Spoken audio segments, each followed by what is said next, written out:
Vijay TV நேயர்களுக்கு வணக்கம். தேன் ரொம்ப சுவையானது அப்படிங்கிறது நம்ம எல்லாருக்குமே தெரியும். அந்த தேனை உருவாக்குற தேனீக்கள் தன்னுடைய கூட்டை நம்ம பிரமிக்கக்கூடிய உயரங்களை தான் கட்டும். அந்த பிரமிப்பு எல்லாமே தேனீக்களோட உழைப்பு தான். நிஜ வாழ்க்கையில தேனீக்கள் மாதிரி உழைக்கிற ஒரு சில பேரை தான் நம்ம மீட் பண்ணுவோம். அந்த ஒரு சில பேர் தான் இந்த கிருமிகள் டீம். வணக்கம் எல்லாருக்கும். டிரெக்டர் சார், எந்தவித ஒரு சினிமா பேக்ரவுண்டுமே இல்லாமல் ஒரு தரமான படத்தை நீங்கள் இந்த கொடுத்துருக்கீங்க. த ஹோல் டீம் வந்து ஒரு தரமான படத்தை நீங்கள் கொடுத்துருக்கீங்க. அதுக்கு முதல்ல எங்களுடைய வாழ்த்துக்கள். அண்ட் படம் வந்து ரிலீஸ் ஆகி ரொம்ப சக்ஸஸ்ஃபுல்லாக போயிட்டுருக்கு. மக்கள் மத்தியிலையும் வந்து நல்ல வரவேற்பு அடைஞ்சிருக்கு. ஸோ இதை பற்றி சொல்லுங்கள். ஐடி ஃபீல்டில் ஒர்க் பண்ணிட்டு இருந்தேன். அதுக்கப்புறம் ஆஸ்திரேலியா போய் படிக்க முடிவு பண்ணிவிட்டு அங்கே ஃபில்ம் மேக்கிங் படித்தேன். அனிமேஷன் அண்ட் ஃபில்ம் மேக்கிங் படிச்சுட்டு அங்கே நான் ஷார்ட் ஃபில்ம் எடுத்துகிட்டு இருந்த ஸ்டேஜஸில் இங்கே வந்து நாளை இயக்குனர் ப்ரோக்ராம் பண்ணிட்டு இருந்தாங்க. அப்போ அதில் வந்து நான் சில ஒர்க்ஸ் நோட் பண்ணுறப்போ எனக்கு மணிகண்டன் பழக்கம் இன்டர்நெட் மூலிமா கிடச்சிது. அப்போயே அவரோட ஃபேனாக இருந்தேன் நான். இது வந்து நான் சொல்கிறது வந்து 5-6 இயர்ஸ் பேக். அப்போ வந்து அவரை இன்டர்நெட்டில் பேசி நாங்கள் ஃப்ரெண்ட்ஸ் ஆகிட்டோம். அவரோட ஷார்ட் ஃபிலிம் விண்டுன்னு ஒரு ஷார்ட் ஃபிலிம் வந்து ரொம்ப பிடிச்ச ஷார்ட் ஃபிலிம். அதுமாதிரி என்னோட ஷார்ட் ஃபிலிமையும் நான் ஷேர் பண்ணிக்கிட்டேன். அந்த ஸ்டேஜ்லேருந்து நாங்கள் ஸ்கிரிப்ட்ஸ் அதெல்லாம் டிஸ்கஸ் பண்ணுவோம். அவரோட ஸ்கிரிப்ட் அனுப்புறது, என்னோட ஐடியா சொல்கிறது. ஸோ அது வந்து ஒரு 5 இயர்ஸ் நடந்துட்டு இருந்து. ஸோ காக்கா முட்டையோட டெவலப்மெண்ட் வந்து ரொம்ப ஏர்லி ஸ்டேஜஸ்லேருந்து எனக்கு தெரியும். அப்போயே தெரியும். இப்போ நீங்கள் வந்து காக்கா முட்டை ரிலீஸுக்கு முன்னாடி ஃபிக்ஸ் பண்ணிங்களா? ஏன்னா அப்போயே வந்து வெரி பவர்ஃபுல் ஃபில்ம் மேக்கர் அப்படிங்கிறது வந்து முடிவு பண்ணியிருந்தேன்.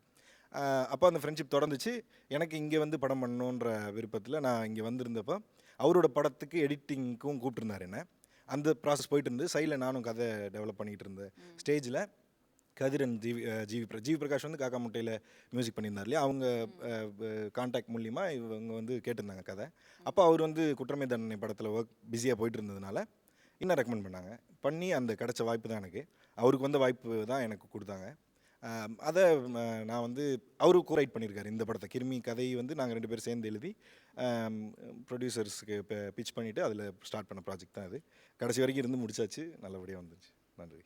ஒரு நல்ல விதை வந்து பாறையில் முளைக்கும் அப்படிங்கிறதுக்கான உதாரணம் நீங்கள் 2 பேரும் அப்படிங்கிறது கூட நம்ம பெருமையாக சொல்லலாம். ரேஷ்மி அண்ட் கதிர், உங்கள் 2 பேருக்கும் வந்து ஒரு பொதுவான ஒரு கேள்வி தான். உங்களை வந்து நாங்கள் மதையானை கூட்டம் படத்தில் பார்த்துருக்கோம். அண்ட் உங்களையும் வந்து பர்மாவில் நாங்கள் பார்த்தோம். 2 பேருமே அந்த 2 படத்துலையும் பார்த்தீங்கன்னா பிச்சு உதறி இருப்பீங்க எக்ஸ்பிரஷன்ஸ் மூலிமா. ஸோ அதனால தான் வந்து அப்படி நாங்கள் சொன்னோம். அண்ட் உங்களோட கேரக்டர்ஸ் பற்றி சொல்லுங்கள். இதில் ஆக்சுவலாக நார்மல் மிடில் கிளாஸ் பையனாக ப்ளே பண்ணியிருக்கேன். பட் ஆனால் இந்த கேரக்டரைசேஷனில் வந்து நிறைய ரியல் லைஃப் கேரக்டர்ஸை ரிசம்பிள் பண்ணுற மாதிரி இருக்கும். ஸோ எனக்கு இந்த கதை கேட்குறப்போ டப்புன்னு அந்த லைஃப்குள்ளே என்னால் போக முடியுது. அதுதான் வந்து இந்த படத்தை டப்புன்னு எனக்கு செலக்ட் பண்ணுறக்கூடிய இதுவும் இருந்தது. ரொம்ப ரியலிஸ்டிக்கான ஃபிலிம் திஸ் இஸ். ஸோ அதனால் லைக் கண்டிப்பாக எல்லாத்துக்கும் பிடிச்சிருக்கும். கண்டிப்பா. ரேஷ்மி, உங்களோட கேரக்டர் பற்றி சொல்லுங்க. ஏன்னா ஒரு படத்துலையும் வந்து கண்டிப்பாக ஒரு டிஃப்ரென்ஷியேட் நீங்கள் கொடுத்துட்டு இருக்கீங்க. இந்த படத்தில் எப்படி? இதில் கேரக்டர் பேர் அனிதா.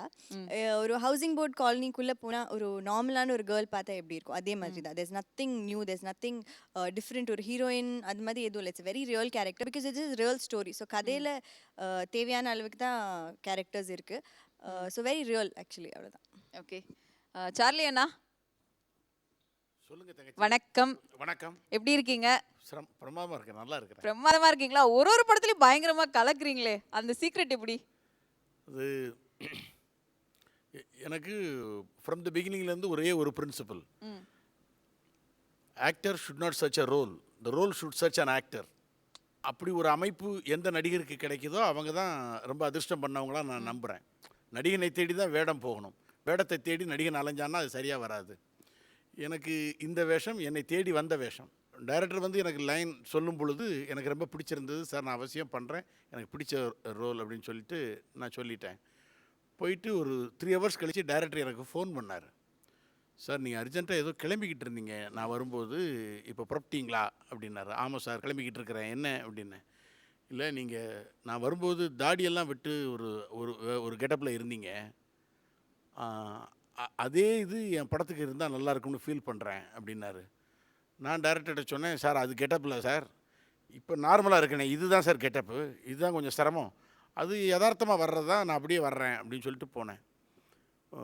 இந்த ஃபில்ம் வந்து என்னுடைய கேரியரில் ரொம்ப முக்கியமான கேரக்டர். ஒரு ஒரு ஒரு ஒரு புள்ளின்னு வச்சுக்கலாம். எப்படின்னா எல்லாருக்கும் தங்களுக்கு விருப்பமான கேரக்டர் கிடைக்கிறது கஷ்டம். எந்த வேஷம் கிடைச்சாலும் அதை நான் விருப்பமாக எடுத்து பண்ணிக்கிடக்கூடிய சுபாவம் உள்ள ஆக்டர் நான். வேறஸ் இது வந்து ரெண்டும் சேர்ந்து அமைந்த ஒரு கேரக்டர். நிச்சயமாக ஒவ்வொரு தெருமுனையிலையும் ஒவ்வொரு ஊர்லேயும் ஒவ்வொரு குடும்பத்திலையும் நான் செஞ்ச கேரக்டர் மாதிரி உள்ள ஒருத்தரை அவங்கவுங்க சந்திக்கலாம். அதனால ரசிகர்களுக்கு ரொம்ப பிடிக்கும். நான் அந்த எதிர்பார்ப்போட காத்துக்கிட்டு இருக்கிறேன் நான். கே உங்களை வந்து திரும்ப திரும்ப பார்க்கறதுக்கு எங்களுக்கு ரொம்ப சந்தோஷமா இருக்கு. ஏன்னா நிறைய படங்கள் நீங்க வந்து மியூசிக் டைரக்ட் பண்ணிட்டு இருக்கீங்க. அண்ட் நீங்க ஒரு ஆக்டர் அப்படிங்கிறதும் எங்களுக்கு தெரியும். ஏன்னா இந்த படத்துல வந்து ரீ ரெக்கார்டிங் மூலியமா வந்து கூலான சீனை கூட ரொம்ப ஹாட்டா கொடுத்துருக்கீங்களாமே அப்படின்னு வந்து விஜய் சேதுபதியா நான் சொல்லியிருக்காரு. அண்ட் அதை பத்தி சொல்லுங்க, இந்த ஒரு மூன் மேஜிக் எப்படி உருவாச்சு? எனக்கு இந்த படத்தில் மியூசிக் வைஸ் ரொம்ப ஒரு சூப்பர்வான ஒரு டேர்னிங் பாயிண்ட் கிடச்சிருக்குன்னு நினைக்கிறேன். எனக்கு எல்லாமே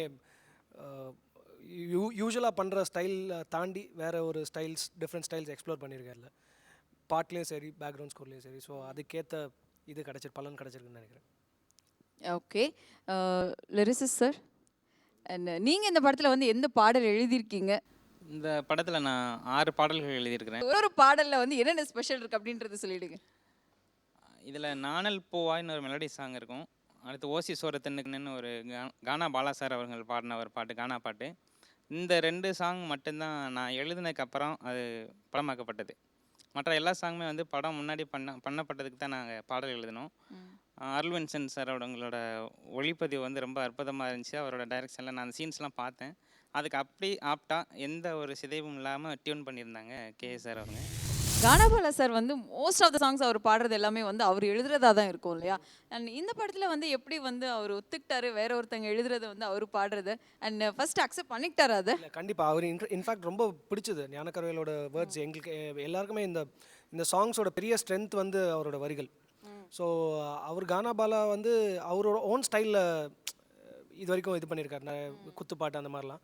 வாழ் வீசும் வாழ்க்கைன்னு ஒரு பாட்டு இதில் பாடியிருக்காரு. அது கொஞ்சம் அவே ஃப்ரம் தட் இந்த ஸ்டைலில் போகிற ரொம்ப ரொம்ப யதார்த்தமான லிரிக்ஸு, படத்துக்கு ரொம்ப சூட்டார ஒரு இது. இன்ஃபேக்ட் எல்லார் வாழ்க்கைக்கும் சூட்டார ஒரு பாட்டு அது. எனி டைம் நீங்கள் கேட்டிங்கன்னா கண்டிப்பாக இந்த பாட்டோட இது வரும் உங்களுக்கு. ஸோ அவர் ரொம்ப ஹீ என்ஜாய்ட் இட். நாங்கள் எல்லாமே ரொம்ப என்ஜாய் பண்ணோம். அவர் சில திங்ஸ் வந்து அவரோட ஓன் ஸ்டைலில் சில வார்த்தை இப்படி போட்டுக்கலாமா, 1-2 வார்த்தை, அவரும் ரொம்ப க்ளோஸ் ஃப்ரெண்ட்ஸ். எல்லாருமே என்ஜாய் பண்ணியிருக்கீங்க, அப்போ நாங்களும் என்ஜாய் பண்ணோம் இல்லையா? அந்த லைன்ஸ் வந்து நாங்கள் கேட்கணும் இல்லையா சார்? அந்த லைன்ஸ் மட்டும் நீங்கள் சொல்லுங்கள். ஓசி சோறு தின்னுக்குன்னு, அதாவது ஓசி சோறுன்றங்க அங்கே சோத்தை நந்தி இப்போ சொன்னாங்க பார்த்தீங்களா, அவங்க ஒரு சிலது மாற்றிக்கலாமான்ட்டு. அது ஓசி சோறு தின்னுக்குன்னு போட்டோம்னா அவங்க சோத்தை தின்னுக்குன்னு போட்டுக்கலாமா, மாற்றிக்குவாங்களா? ஓசி சோத்தை தின்னுக்குன்னு, ஏசி காற்று வாங்கிக்கின்னு, பீச்சு மண்ணில் குந்திக்கின்னு, பீலா விடலை, காதலியை கூப்பிட்டுக்கின்னு, காஃபி சாப்பை தேடிக்கின்னு, ஹாயாக ஊரை சுற்றிக்கின்னு, ஜாலியாக இல்லை, லைஃபு நல்லாவும் இல்லாமல் டல்லாவும் இல்லாமல் டபாய்க்குது, ஒன்றும் பீத்திக்க இல்லாமல் எண்ணத்தை நான் பாட போராக்கிது. இதான் அந்த பாடலோட பல்லவி.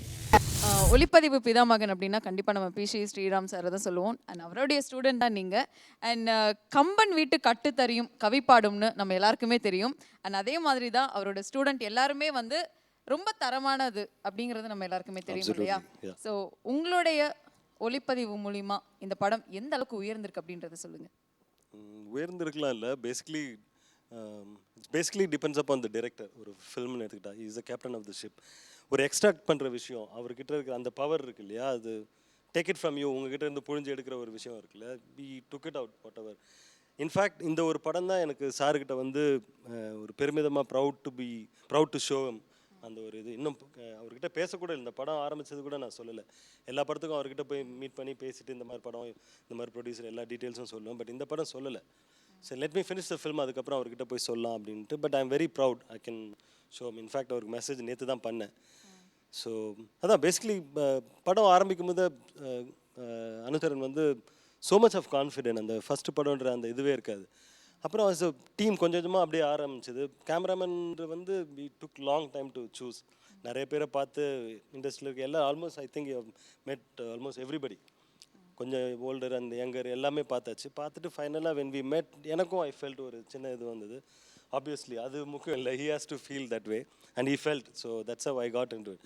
அப்புறம் பார்த்தோன்னா எல்லாமே ஃபார் எக்ஸாம்பிள் ரேஷ்மி மேனன் வந்து அவங்க ஸ்கின் கம்ப்ளெக்ஷன் வந்து இந்த கதாபாத்திரத்துக்கு வந்து அவ்வளோ கரெக்டாக தெரியாது actually, if you see her.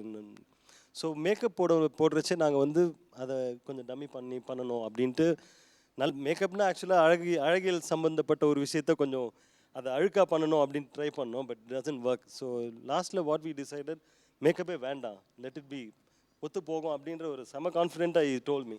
நாங்கள் ஸ்க்ரீனில் வச்சு பார்க்கும்போது ரியலி ஒர்க். ஏன்னா ஒரு ஹவுசிங் போர்டில் இருக்க ஒரு நார்மலான கேரக்டர், இதில் எல்லாருமே அதான் ஒரு ஈவன் இன்ஃபேக்ட் சார்லி சார் வந்து எவ்வளோ பெரிய ஆக்டர், அவர் ஐ மீன் அவர் அதெல்லாம் சொல்லவே முடியாது.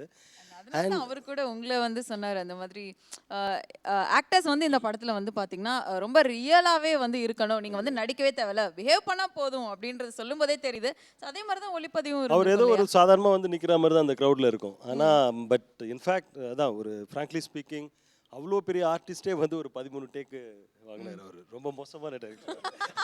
அதுவும் வந்து ரோட்ல படுத்துட்டு இருக்காரு. வந்து ஃபார் த பெர்ஃபெக்ஷன்மா. ஒன்னே ஒரு பெரிய நல்ல விஷயம் எங்களுக்குன்னா, அனுச்சரனுக்கு ஃபர்ஸ்ட் ஃபில்ம், இந்த டைரக்டருடைய ஃபர்ஸ்ட் ஃபில்மாக இருக்கலாம். ஆனால் ஒரு 500 படம் டைரக்ட் பண்ணால் எப்படி ஒரு நிதானம் இருக்குமோ அந்த மாதிரி ஒரு ஃபில்ம் மேக்கர் அவர். Exactly. So we whole team love to work with him. Sir நீங்க சொல்லுங்க. ஏன்னா இந்த படம் கமிட் ஆகிறதுக்கு முன்னாடி வந்து பாத்தீங்கன்னா மணிகண்டன் சாரும் வந்து காக்கா முட்டை வந்து பண்ணல, அண்ட் இந்த படம் தான் ஃபர்ஸ்ட் கமிட் பண்ணாரு. அண்ட் இவரும் வந்து பாத்தீங்கன்னா டெபியூ டைரக்டர் தான். ரெண்டு பேருமே டெபியூ டைரக்டரா இருக்கும்போது எந்த அளவுக்கு கன்வின்ஸ் பண்ணி உங்களை வந்து இந்த படத்தை பண்ண வச்சாங்க? கதிர் 2 பேரும் தான் கதை கேட்டுட்டு சொன்னாங்க ஒரு நல்ல கதை இருக்குது அப்படின்ட்டு. அப்போ வந்து காக்கா முட்டை மணிகண்டன் முடிச்சிருக்காரு, காக்கா முட்டை அவார்டுக்கு அனுப்பிச்சிருக்காங்கன்னு சொன்னாங்க. அப்போது அனுச்சரன் 2 பேரும் வந்தாங்க. அவர் ஆஸ்திரேலியாவிலேருந்து வந்த புது டைரக்டர்னு சொன்னார். கதையும் வந்து நம்ம கேட்டுட்டு ரிஸ்க்காக இருக்கும் போல இருக்கே அப்படின்னு கொஞ்சம் யோசித்தோம். ஆனால் படம் அவர் புது டைரக்டர் மாதிரி பண்ணலை. எல்லாம் இன்னைக்கு ப்ரெஸ் மீட்டில் கூட எஸ்ஏசி சொல்லிட்டாரு, அவர் படம் பார்த்துட்டாரு, படத்தை பற்றியும் அவர் மேக்கிங் பற்றியும் அவ்வளவு பாராட்டி பேசினார். எங்களுக்கு அதுவே ஒரு பெரிய வெற்றியாக தெரியுது. ரெண்டாவது இந்த படம் வந்து ஒரு அவார்டுக்கு செலெக்ஷன் ஆகிருக்கு, அது சொல்லுவார் அவர். ஒன்றும் இல்லை, Toronto reel Asian international film ஃபெஸ்டிவல்ன்ற ஃபெஸ்டிவலில் ஃபஸ்ட்டு தமிழ் படமாக செலக்ட் ஆகிருக்கு. நவம்பர் 7 வந்து ஸ்க்ரீனிங் பண்ணுறாங்க டொரண்டோவில்.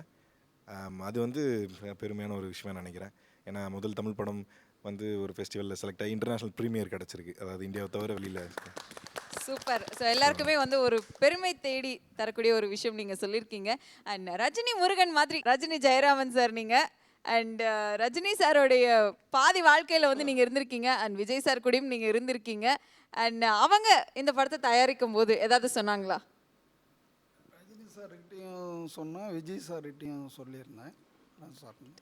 இப்போ ரஜினி சார் வந்து படம் எடுக்கிறது இப்போல்லாம் எவ்வளோங்கிறது உங்களுக்கு தெரியும். படத்தை வந்து நல்ல முறையில் எடுத்து நல்லா பிஸ்னஸ் பண்ணி நல்லா வருங்கிறது எவ்வளோ கஷ்டங்கிறதுன்னு தெரியும், உங்களுக்கு அனுபவம் இருக்குது. அதனால் நீங்கள் அதை பார்த்து பண்ணி அதை பண்ணிக்கிங்கன்னு சொன்னார்.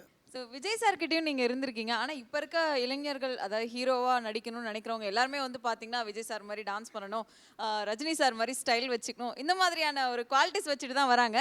அண்ட் இந்த ஹீரோ வந்து எப்படி பண்ணியிருக்காருன்றது சொல்லுங்கள். கதிரனுக்கு இந்த படம் கண்டிப்பாக நல்லா ஹிட் ஆகும், நல்லா பண்ணியிருக்காரு அவரும். அதே மாதிரி ஹீரோயினும் ரேஷ்மி மேனனும் நல்லா பண்ணியிருக்காங்க, அதுக்கு தகுந்த மாதிரி அந்த கேரக்டருக்கு தகுந்த மாதிரி நல்லா பண்ணியிருக்காங்க. அடுத்த கேமராமேன் சாரும் நல்லா ஒர்க்கும், படம் பார்த்தவங்களுக்கெல்லாம் கண்டிப்பாக அவரை பாராட்டுவாங்க. எஸ்கே மதன் சார்லாம் பார்த்துட்டு ரொம்ப பாராட்டினார். எஸ்ஏசி சார் பார்த்துட்டு அவரை கூட்டியார் சொல்லி பார்த்தாரு. இந்த மாதிரி டைரக்டர் சாரையும் கூட்டியார் சொல்லி எஸ்ஏசி சார்லாம் பார்த்தாரு. அதனால் எங்களுக்கு வந்து படம் கண்டிப்பாக நல்லா அமைஞ்சிருக்குது, எங்களுக்கு நம்பிக்கை இருக்குது. மதன் சார் வேறு, எஸ்கேப் மதன் சார் வேறு வாங்கி ரிலீஸ் பண்ணுறதெல்லாம் எங்களுக்கு நம்ம மனசு திருப்தியாக இருக்குது. யூனிட்டி எல்லாருமே அதில் ஆக்ட் பண்ண வனிதா மேடம், சார்லி அண்ணன், டேவிட் அண்ணன், யோகி பாபா அண்ணன், தென்னவன் சார் எல்லாருமே நல்லா பண்ணியிருக்காங்க. எல்லா யூனிட்டுக்கு எல்லாத்துக்கும் ஜேபேர் ஃபிலிம்ஸு நாங்கள் என்றைக்கும் அவங்களுக்கெல்லாம் கடமைப்பட்டு இருப்போம். ஓகே. அண்ட் டேவிட் அண்ணா வணக்கம். வணக்கம். எப்படி இருக்கீங்க? நல்லா இருக்கேன், நல்லா இருக்கேன். ஓகே. நீங்கள் ஒரு படத்தில் வந்தாலும் ரொம்ப பவர்ஃபுல்லாக வந்துட்டு போகிறீங்களே, எப்படி அது? நீங்களா தேடிக்கிறீங்களா இல்லை உங்களை தேடி அப்படி கதாபாத்திரங்கள் வருதா? எல்லாரும் வாய்ப்பு தேடி போவாங்க, அதே மாதிரி நானும் வாய்ப்பை தேடி போய் என்னுடைய ஃபோட்டோஸ் கொடுத்துட்டு வந்தேன். அதில் ஒரு ஃபோட்டோ செலக்ட் பண்ணி வச்சு என்னை கால் பண்ணி வந்து வாங்க ஆடிஷன் வாங்க அப்படின்னு சொல்லி, அப்புறம் நான் போய் ஆடிஷன் பண்ணிட்டு வந்தப்போ காரல் மார்க்ஸ் இதோடைய இணை இயக்குனர் காரல் மார்க்ஸ் அவர் தான் என்னை ஆடிஷன் பண்ணாங்க. ஆடிஷன் பண்ணிவிட்டு ஓகே நீங்கள் இப்படி பண்ணுங்கள் அப்படி பண்ணுங்கலாம் சொல்லிவிட்டு சரி சார் நாங்கள் கூப்பிட்றோம். அகெயின் கால் பண்ணாங்க, உங்ககிட்ட யூனிஃபார்ம் இருக்கா அப்படின்னு கேட்டாங்க. இருக்குது சார்னு. யூனிஃபார்மோடே வந்துடுங்க, டைரக்டர் சார் உங்களை பார்க்கணுன்னு சொன்னாங்க அப்படின்னு. சரி வந்து ஒரு வாட்டி பார்த்தோம். அதுக்கப்புறம் டைரக்டர் சார் மறுபடியும் கால் பண்ணியிருந்தாங்க. கால் பண்ணி என்கிட்ட கதை சொன்னாங்க. யூசுவலாக வந்து ஒரு சீனில் வர்றவங்களுக்கெல்லாம் கதை சொல்ல அவசியம் இருக்காது. ஸோ டைரக்டர் சாரே கூப்பிட்டு கதை சொல்லும்பொழுது அப்போ தான் என்கிட்ட சொன்னாங்க, உங்களுக்கு ஒரு நல்ல ரோல் இதில் இருக்குது, நீங்கள் பண்ணுங்க அப்படின்னு. ஆனால் உண்மையிலேயே சொல்கிறேன், படம் ஒரு 70% படம் வரைக்குமே எனக்கு நான் எவ்வளோ தூரம் ட்ராவல் பண்ணுறேன் அப்படிங்கிறது எனக்கு தெரியாது. அதுக்கப்புறம் தான் என்னுடைய கேரக்டர் எந்த அளவுக்கு என்னைய வந்து என்ன சொல்கிறது, ஒரு ஒரு ஒரு களிமண் மாதிரி நான் வந்தேன். என்னை அழகான ஒரு பாத்திரமாக செதுக்குனது அனுச்சரன். ஓகே. அண்ட் கதிர், நிறைய படங்களில் வந்து பார்த்தீங்கன்னா, நிறைய படங்களில் நடிச்சதுக்கு அப்புறம் தான் வந்து பார்த்தீங்கன்னா ஹீரோஸ் வந்து நம்ம ஆக்ஷன் பிளாக் நம்ம எடுக்கலாம் அப்படின்ற ஒரு மென்டாலிட்டிக்கு வருவாங்க. ஃபர்ஸ்ட் படமே வந்து ஆக்ஷன் நமக்கு வருது அப்படிங்கும்போது சில பேர் வந்து ஓகே அந்த ஒரு எந்தம் இருக்கும். ஆனால் சில பேர் பயப்படுவாங்க, நமக்கு வந்து ஆக்ஷன் வருமா அப்படின்லாம் பயப்படுவாங்க. ஆனால் நீங்கள் மதையானை கூட்டம்லேயும் உங்களோட ஆக்ஷன் நாங்கள் பார்த்தோம், ஆனால் இந்த படத்துலையும் வந்து ஆக்ஷன். ஸோ இதை பற்றி சொல்லுங்கள், உங்களோட ஒரு பாதை இதுதான் அப்படிங்கிறத நீங்கள் ஃபிக்ஸ் பண்ணியிருக்கீங்களா இல்லை? இல்லை, மதையானை கூட்டம் வந்து ஆப்பர்ச்சுனிட்டி. ஸோ அந்த படம் வந்து அவ்வளோ பெருசாக அமைஞ்சதுக்கு வந்து நான் ஜிவிக்கும் எல்லாத்துக்கும் தான் நான் தேங்க்ஸ் சொல்லணும். அந்த படம் ஆக்சுவலாக ஃபஸ்ட் படமாக யாருக்கும் அமைஞ்சிருக்குமான்னு எனக்கு தெரில. அதுக்கப்புறம் நான் இது வந்து செகண்ட் படம் நம்ம சூஸ் பண்ணுற படம். நான் கண்டென்ட் கரெக்டாக நம்ம சூஸ் பண்ணணுங்கிறதுல ரொம்ப கிளியராக இருந்தேன். நிறையா கதைகள் கேட்டுட்டு இருந்தோம். மோர் தென் ஒரு 50 ஸ்கிரிப்ட்ஸ் கேட்டிருப்போம். ஸோ எனக்கு வந்து நம்மளை ஃபஸ்ட்டு ஆடியன்ஸை இன்ஸ்பயர் பண்ணுற கதைகள் பண்ணணும்னு ஆசை, ரியலிஸ்டிக்கான கதைகள் பண்ணணுன்னு தான் ஆசை. ஸோ அதனால் இது கேட்ட உடனே ரொம்ப ரியலிஸ்டிக்கான ஒரு ட்ராமாவாக இருந்தது, ரியலிஸ்டிக்கான ஒரு த்ரில்லராக இருந்து. ஸோ டப்புன்னு டேக் ஆஃப் ஆகி. ஓகே. யோகி பாபு அவரை வந்து பார்த்தாலே வந்து எல்லாருக்குமே சிரிப்பு வரும். மெயினாக அவர் ஒரு படத்தில் நடிச்சார், அது வந்து பார்த்ததுல வந்து எல்லாருக்குமே அவர் ரொம்ப பிடிச்சிருச்சு. அண்ட் அவரை வந்து இந்த படத்தில் எந்த கேரக்டரில் நீங்கள் கொடுத்துருக்கீங்க?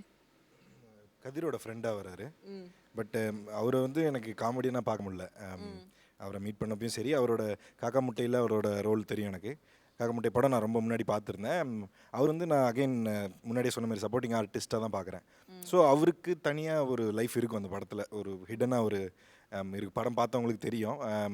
ஒரு ஈஸியாக ஒரு பொண்ணு கிடைக்காம பேச்சுலர் லைஃபாக கொஞ்சம் ஏஜ் ஜாஸ்தியாக இருக்கிற ஒரு பையன் சுற்றிட்டு இருந்தால் எப்படி இருப்பான், அந்த மாதிரியான ஒரு கேரக்டர். அதுக்கு பின்னாடி ஒரு சின்ன வலியை வச்சு அதை வந்து கிண்டல் அடிக்கிற மாதிரி வைக்காமல் அதுக்கு ஒரு சின்ன ஒரு லைஃப் கொடுத்து எழுதியிருந்தோம். அது ரொம்ப நல்லா பண்ணியிருக்காரு. Fantastic actor. அது வந்து அவரும் அந்த நியூவான்சஸ் பிடிக்கிறதுல எனக்கு ரொம்ப வேலையை கம்மி பண்ணதில் ஒன் ஆஃப் த ஆர்டிஸ்ட் அவரும் ஒருத்தர் இல்லையா? ரேஷ்மி, நீங்கள் வந்து கண்டிப்பாக அவருக்கு தேங்க்ஸ் சொல்லணும்னு நினைக்கிறேன். ஏன்னா வந்து உங்களை 3 நாள் வந்து டப்பிங் பேச வச்சார் இல்லையா? ஏன்னா அவார்ட் வாங்கும் இந்த படம் அப்படிங்கிறது ஆல்ரெடி அவருக்கு தெரிஞ்சிருச்சு போல. ஸோ அதனால தான் வந்து உங்களை வந்து ஓன் டப்பிங் கொடுத்துருக்காருன்னு நினைக்கிறேன். அவருக்கு ஒரு தேங்க்ஸ் சொல்லிடுங்க. தேங்க்யூ. ஆக்சுவலி எனக்கு சந்தோஷமாக இருக்குது to have done a very character outside my comfort zone. இது வரைக்கும் ஹீரோயினா சும்மா கேட்க சிரிக்கணும், கொஞ்சம் ஜாலியாக பேசணும் அப்படின்னு தான் மோஸ்ட் ஆஃப் த தமிழ் ஃபிலிம்ஸில் இருக்குது. அன்ஃபார்ச்சுனேட்லி நானே பண்ணியிருக்கேன் அந்த மாதிரி ரோல்ஸ். பட் சம்திங் டிஃப்ரெண்ட், ஒரு அழகான இன்ட்ரடக்ஷன் ஷாட் இல்லை, ஒரு லவ் சாங் அந்த மாதிரி இல்லை. ஒரு லவ் சாங் இருந்தாலுமே it's very realistic, husband and ஒய்ஃப்குள்ள ஒரு லவ் சாங் அந்த மாதிரி தான் இருக்குது. So thanks. ஒரு குழந்தைக்கு அம்மா வேற நடிச்சிருக்கீங்களா நீங்கள் இந்த படத்தில்? ஆமாம், சைட் சில வி கேன் சே. அதை பற்றி சொல்லுங்க. ஒரு குழந்தைக்கு அம்மாவா நடிக்கிறது 6 month பேபி, ஒரு கிட். அது கதையிலே வரும். அது அவங்களோட சொந்தக்கார பொண்ணாக இருக்கும். So it's very real. Actually நடக்கிறது தான் இந்த தமிழ்நாடுல. யூ மேரி வித்தின் யங் ஏஜில் கல்யாணம் பண்ணி குழந்தை இருக்கும். ஸோ வெரி ரியல் இன்சிடென்ட் மாதிரி தான். யூஸ்வலாக வந்து ஒரு படங்களில் வந்து பார்த்தோம்னா வந்து லவ் சீன்ஸ் இருக்கும் அண்ட் வந்து 4 குத்து பாடல்கள் இருக்கும். இந்த மாதிரி ஒரு மசாலாவாக தான் இருக்கும், ரெகுலராக இருக்கும்னு வச்சுக்கோங்களேன். மக்களுடைய உணர்வுகளையோ இல்லை அவங்களுடைய சிந்தனைகள், அவங்களுடைய உழைக்கும் உணர்வுகள் எல்லாத்தையுமே வந்து எடுத்து காமிக்கிறது அப்படிங்கிறது வந்து ஒரு சாதாரண விஷயமே கிடையாது. பட் அதை வந்து நீங்களும் சரி, மணிகண்டன் அவர்களும் சரி, அந்த படத்தை கொடுத்து நீங்கள் வெற்றியும் அடைய செய்கிறீங்க. ஸோ அதை பற்றி சொல்லுங்கள். நாங்கள் 2 பேரும் அடிக்கடி பேசிக்கிற விஷயம் வந்து சிம்பிளிசிட்டின்ற விஷயம் தான். Simple needs courage.